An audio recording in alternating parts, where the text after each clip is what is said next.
Story 1. The Stranger in the Den. There is a specific kind of freedom you only feel when you're 13 years old and your parents leave you home alone for the first time overnight. You feel like a king. My parents had one rule: don't leave the house, and don't open the door for anyone. I was more than happy to oblige. It was a Saturday night in late October, and a massive storm was hammering our town. I've always loved thunderstorms. They make being inside feel safer, cozier somehow. Once my parents' car taillights disappeared down the driveway, I made my move. I unplugged my Xbox from my small bedroom TV and hauled it downstairs to the forbidden zone, my dad's den. It was a sunken room, a half flight of stairs down from the main level, with a massive flat-screen TV and a door that led directly out to the backyard. I was playing Call of Duty, blasting the volume through my dad's surround sound because, for once, nobody was there to yell at me to turn it down. I was in a party chat with my best friend, let's call him Tyler, wearing a cheap headset that only played voice chat. Everything was perfect. Until 9 p.m. The sound of the doorbell cut through the thunder. I froze. I told Tyler to hold on.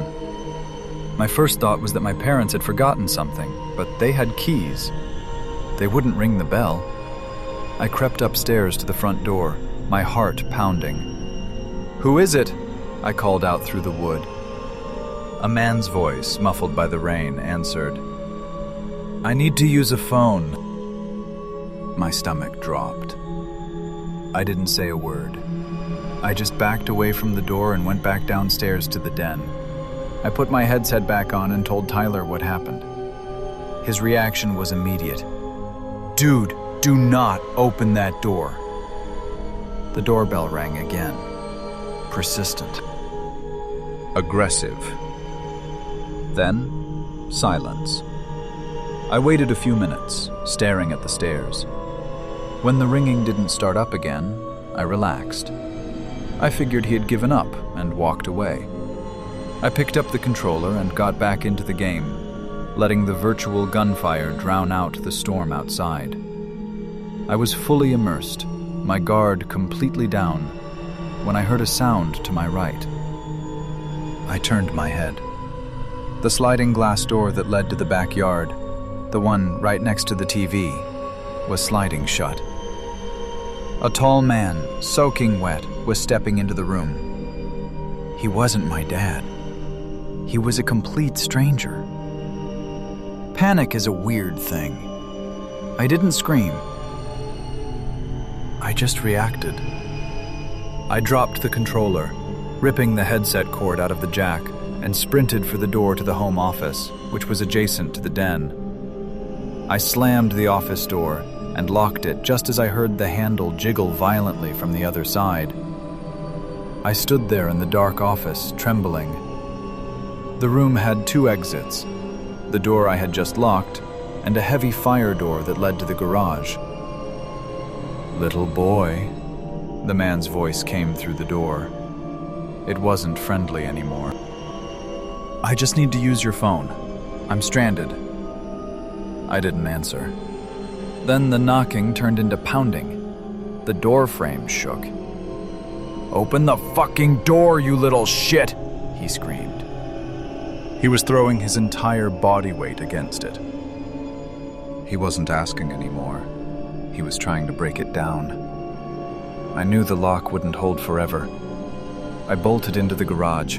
I hit the button for the automatic garage door, and the motor groaned to life. It was agonizingly loud and terrifyingly slow. As the door began to inch upward, I didn't wait for it to open fully. I dropped to the concrete and army crawled under the gap, scraping my knees, and scrambled out into the pouring rain. I sprinted down the street to my neighbor's house. I knew them well. I used to walk their dog. I rang their doorbell like a maniac, constantly looking back at my driveway, expecting to see the man chasing me. My neighbor opened the door, confused, but the second he saw my face, he pulled me inside. When I choked out the words, "Someone is in my house," his demeanor changed instantly. He grabbed his phone and dialed 911. The police arrived about 10 minutes later. I told them the intruder had come through the garage. A team of officers swept the house, and 5 minutes later, they dragged a man out in handcuffs. They asked me to identify him from the safety of the police cruiser. I had never seen him before in my life. The scary part? He was screaming at the cops that this was his house and that I was his son. He was completely out of his mind, high, drunk, or having a psychotic break. He had wandered into the wrong house, found the back door unlocked, and genuinely believed he lived there. My parents pressed charges for criminal trespassing. We found out his name was John, and eventually he was released. Thankfully, he never came back.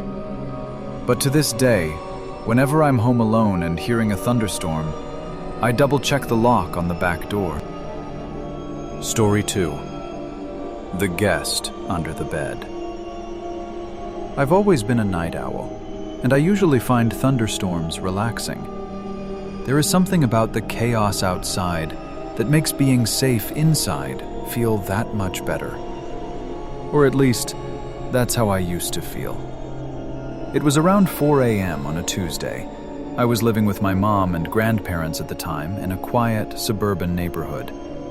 A massive storm had been raging for hours, hail hitting the glass like gravel, thunder shaking the floorboards. I was awake, scrolling through Reddit, listening to the wind howl. I've always hated the sound of wind. It sounds too much like screaming. Suddenly, the room plunged into darkness. The power grid had finally given up. I wasn't too bothered. I had a full charge on my phone, so I browsed for another 20 minutes until my eyes got heavy. I set my phone on the nightstand and drifted off. I don't know how much time passed, but I woke up with my mouth feeling like sandpaper. I was dying of thirst. The house was dead silent now. The rain had stopped, leaving only that eerie, heavy quiet you get after a storm. I grabbed my phone, turned on the flashlight, and crept out into the hallway to get a glass of water from the kitchen. The second I stepped out of my room, I hit a wall of freezing air. It was the middle of summer, but the hallway felt like a meat locker. I pulled my arms in tight and walked into the kitchen. As the beam of my flashlight swept across the room, I froze. The sliding glass door that led to the back patio was wide open. The curtains were billowing in the wind. My stomach dropped.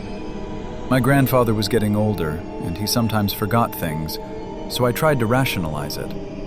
He just forgot to close it after letting the dog out, I told myself.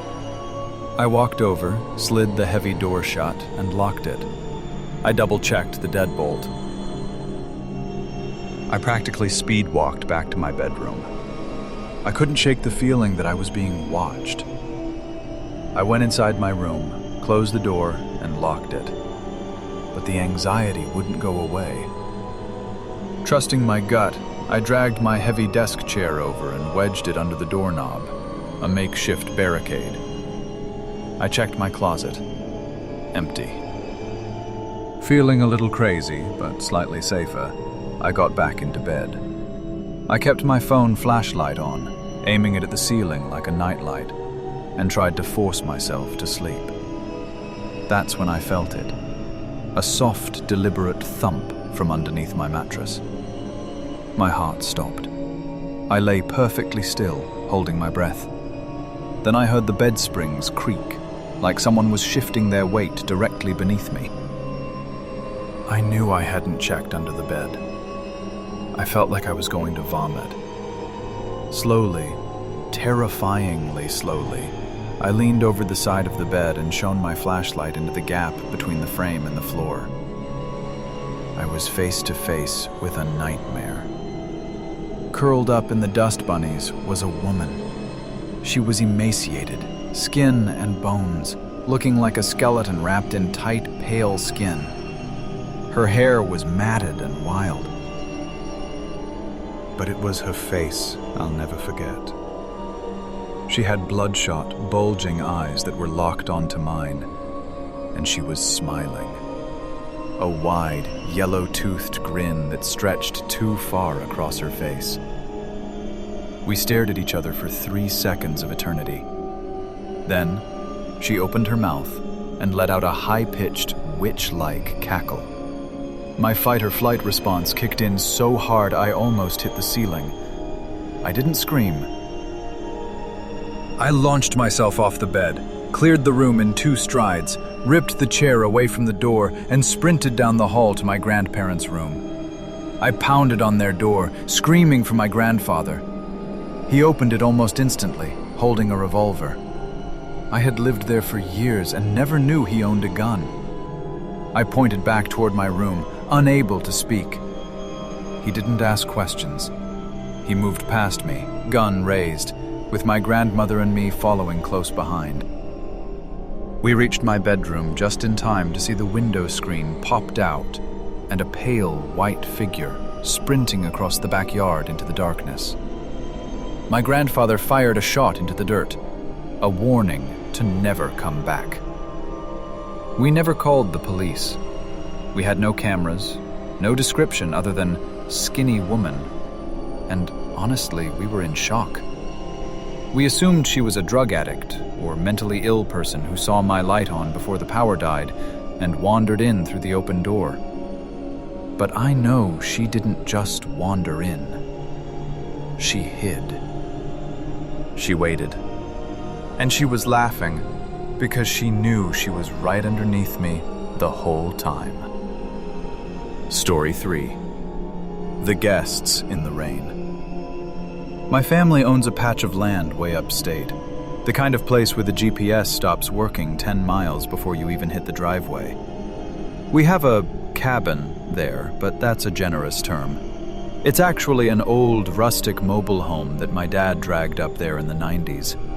We call it luxury camping because it has running water, electricity, and an indoor toilet, but the walls are thin, and the isolation is absolute. Last August, I decided to take my girlfriend, Cass, up there for a weekend getaway. It was supposed to be romantic. We had a whole itinerary planned. Archery, dirt biking, maybe some off-roading. Friday was perfect. Just unpacking and settling in. Saturday started great, but by late afternoon the air grew heavy. You could feel the pressure drop. The sky turned that bruised shade of purple-black that screams severe thunderstorm. We packed up our gear into the shed and hunkered down inside. By dinner time, the sky opened up. It was a torrential downpour, the kind that sounds like gravel being dumped on the aluminum roof. The thunder was shaking the floorboards, and the lightning was flashing so constantly it looked like a strobe light. We were eating dinner on the couch when we heard it. A voice. A human voice, yelling something unintelligible from the woods. In the city, you wouldn't think twice, but out here, we are miles from the nearest neighbor. Hearing a voice over the roar of a storm that violent set off every alarm bell in my head. I assumed it was a lost hiker, maybe someone hurt or disoriented. I walked out onto the covered deck to check. The rain was blowing sideways, soaking my shirt instantly. I squinted into the tree line. During a flash of lightning, I saw him. There was a figure standing at the edge of the woods. He wasn't moving. He wasn't waving for help.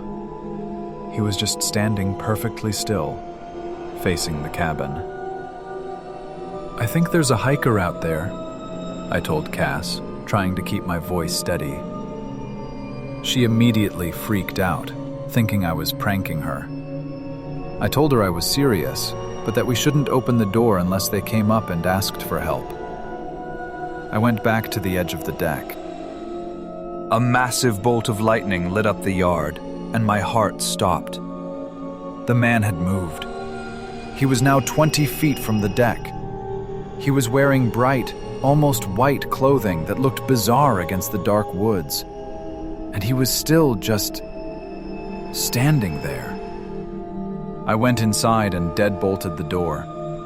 "I don't know who that is," I told Cass. The look on my face must have terrified her, because she started to panic. I tried to reassure her, saying, "They probably just need shelter. Expect a knock."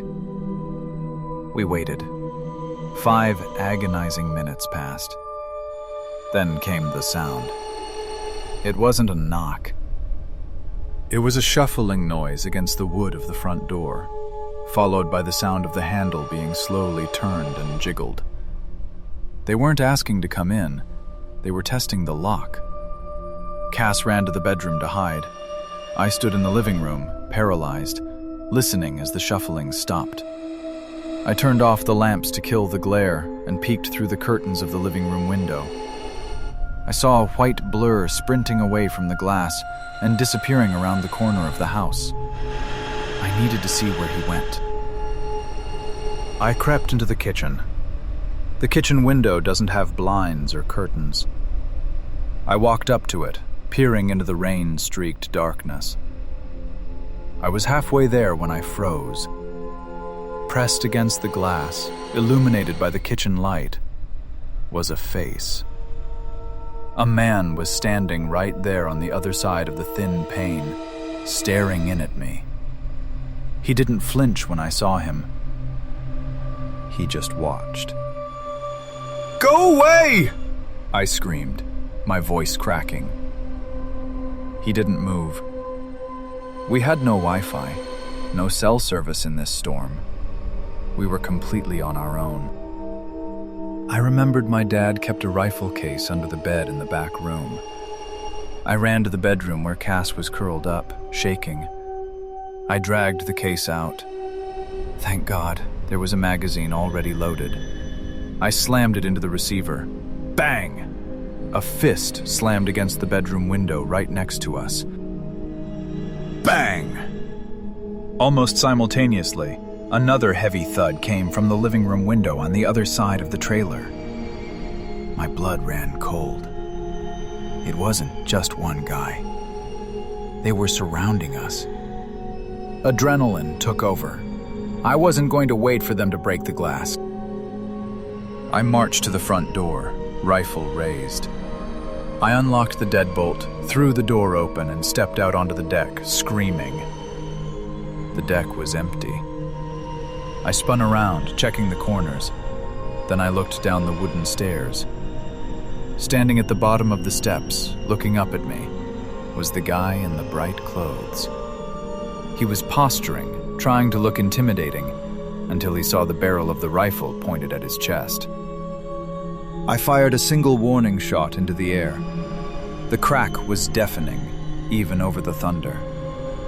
"Oh shit!" the man yelled. His tough guy act evaporated instantly. He turned and scrambled into the darkness. I heard 2, maybe 3 other distinct voices screaming from the sides of the house, communicating as they fled into the woods. They were gone. I stood there for a long time, sweeping the yard with the gun, but they didn't come back. I don't know if they were locals playing a sick prank or predators looking for an easy score, but I know one thing for sure. If I hadn't gone out there with that rifle, they weren't planning on leaving. We packed up at first light and drove home. I haven't been back alone since.